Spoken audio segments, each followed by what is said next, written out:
नमस्कार दोस्तों, मैं अमित आप सभी लोगों का आपके अपने चैनल अमित जीएस सेंटर में स्वागत करता हूं। दोस्तों, आज की इस वीडियो में हम पढ़ने वाले हैं जीके के मोस्ट इंपोर्टेंट प्रश्नों को। सो इस वीडियो मेरे साथ आप लोग बने रहिएगा शुरू से अंत तक, ठीक है। और जिन दोस्तों ने अभी तक चैनल को सब्सक्राइब नहीं किया है उनसे मेरा रिक्वेस्ट है कि वो लोग चैनल को सब्सक्राइब कर लें, या जो लोग पहली बार हमारे इस चैनल पर विजिट किए हैं उनसे भी रिक्वेस्ट है कि आप सभी लोग इस चैनल को सब्सक्राइब कर लें और नोटिफिकेशन बेल को भी प्रेस कर दें, ठीक है। तो चलिए हम लोग आगे बढ़ते हैं और देखते हैं आज का जो पहला प्रश्न है वो है, मानव शरीर में सबसे लंबी कोशिका कौन सी है। ठीक है, तो मानव शरीर की सबसे लंबी कोशिका होती है तंत्रिका कोशिका। ठीक है, याद रखिएगा हमेशा कि सबसे लंबी कोशिका होती है तंत्रिका कोशिका। पक्षियों में प्रायः एक ही क्या होता है, तो पक्षियों में प्रायः एक ही अंडाशय होता है। ठीक है, इसका राइट आंसर है अंडाशय। अगला प्रश्न है, पुरुष में पुरुषत्व के लिए कौन सा गुणसूत्री संयोजन है, उत्तरदायी है। ठीक है, तो एक्स वाई गुणसूत्री संयोजन जो है, ठीक है, पुरुषत्व के लिए उत्तरदायी होता है। ठीक है, यानी कि अगर हम एक्स एक्स की बात करें तो ये जो गुणसूत्री संयोजन है ये किसके लिए उत्तरदायी है, ये पुत्री के लिए उत्तरदायी होता है। ठीक है, और एक्स वाई जो होता है ये पुत्र या कह सकते हैं पुरुषत्व के लिए उत्तरदायी होता है।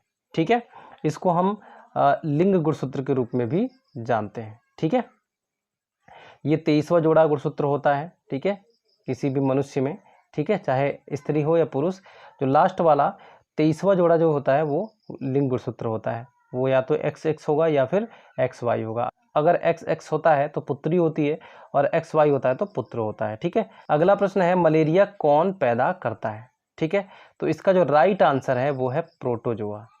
ठीक है, क्या है, प्रोटोजोआ, यानी कि मलेरिया रोग जो होता है, ठीक है, ये प्रोटोजोआ के कारण होता है। ठीक है, अगर मलेरिया रोग के वाहक की बात करें, ठीक है, वाहक कौन होता है मलेरिया रोग का, तो वाहक होता है मच्छर।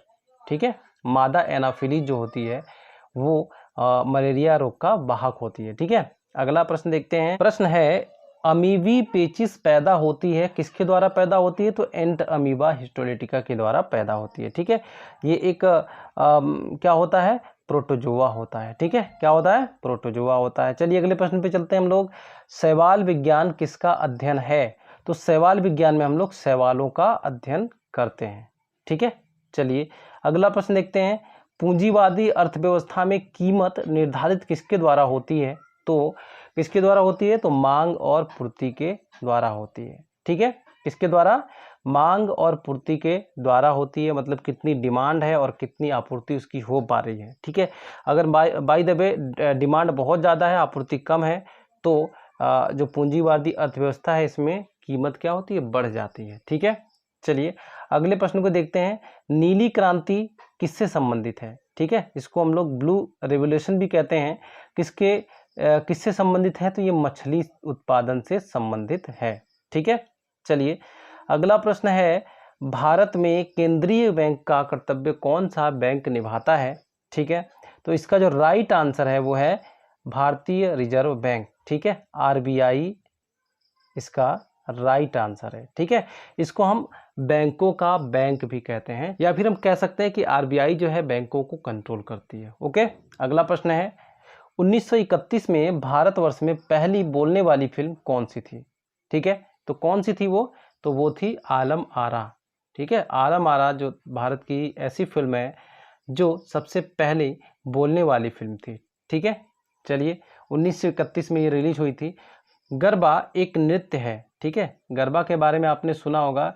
ये नृत्य है, कहाँ की नृत्य है, तो ये है गुजरात की।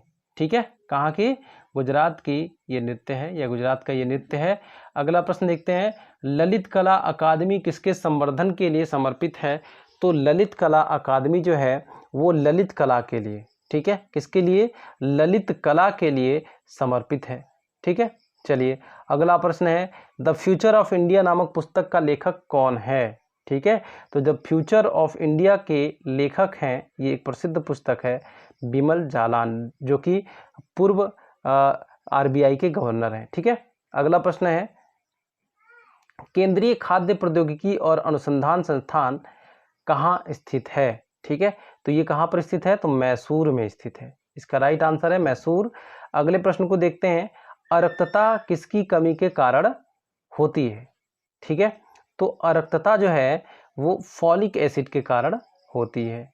ठीक है, अरक्तता की कमी के कारण, किसके कमी के कारण होता है? फॉलिक एसिड की कमी के कारण होता है।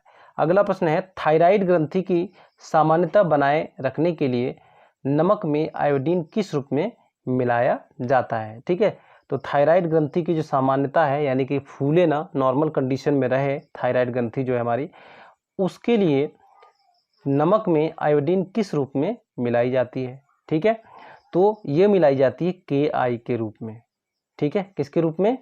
KI के रूप में मिलाई जाती है। इसका जो राइट आंसर है वो है KI। ठीक है, पोटेशियम आयोडाइड के रूप में मिलाई जाती है। अगला प्रश्न है, मानव के शरीर में सबसे लंबी कोशिका है वो है तंत्रिका कोशिका। ठीक है, क्या है? तंत्रिका कोशिका। अगला प्रश्न है, सौर ऊर्जा का सबसे बड़ा यौगिकी कारक कौन है? ठीक है, फिक्सेटर कौन है? ठीक है, सौर ऊर्जा का, तो ये कौन है? ये हमारे हरे पेड़ पौधे हैं। ठीक है, हरे पौधे। अगला प्रश्न है, शिशुलिंग किसके गुणसूत्री योगदान पर निर्भर करता है? तो पिता के गुणसूत्री योगदान पर निर्भर करता है। ठीक है, चलिए अगला प्रश्न देखते हैं हम लोग, ज्ञात सबसे छोटा प्रोकैरियोटिक जीव है। ठीक है, यानी कि अगर प्रोकैरियोटिक जीव की बात करें जो सबसे छोटा है अब तक जो ज्ञात है वो क्या है? माइकोप्लाज्मा है। ठीक है, माइकोप्लाज्मा इसका करेक्ट आंसर है। अगला प्रश्न, घातक मलेरिया फैलने वाले मलेरिया परजीवी हैं। ठीक है, कौन सा है? मलेरिया परजीवी प्लाज्मोडियम फैल्सीपेरम। ठीक है, क्या है? Plasmodium falciparum. अगला प्रश्न देखते हैं। अगला प्रश्न है, किस जंतु में तंत्रिका तंत्र नहीं होता है? तो ये है इसका राइट आंसर अमीबा। अमीबा में तंत्रिका तंत्र नहीं होता है। डांडिया किस राज्य का लोक नृत्य है? ठीक है, यहाँ पर बात की गई है डांडिया की, बहुत ही प्रसिद्ध डांस है ये। किस राज्य का ये लोक नृत्य है? तो गुजरात राज्य का लोक नृत्य है। अगला प्रश्न देखते हैं, भारत में रंगीन टीवी का प्रसारण कब शुरू हुआ था? तो भारत में जो रंगीन टीवी का जो प्रसारण हुआ था ये शुरू हुआ था 1982 ईस्वी में। ठीक है, अगला प्रश्न है, व्हाट वेंट रॉन्ग? ठीक है, व्हाट वेंट रॉन्ग पुस्तक के लेखक कौन है? ठीक है, तो इसके लेखक हैं किरण बेदी। किरण बेदी के बारे में आप जानते होंगे, ये भारत की पहली महिला IPS अधिकारी हैं। ठीक है, तो चलिए दोस्तों, आज के वीडियो में बस इतना ही। उम्मीद करता हूं कि ये वीडियो आपको पसंद आई होगी, और वीडियो पसंद आई हो तो वीडियो को लाइक करना बिल्कुल मत भूलिएगा। ठीक है, तो मिलते हैं अगले वीडियो में, तब तक के लिए बाय बाय, टेक केयर।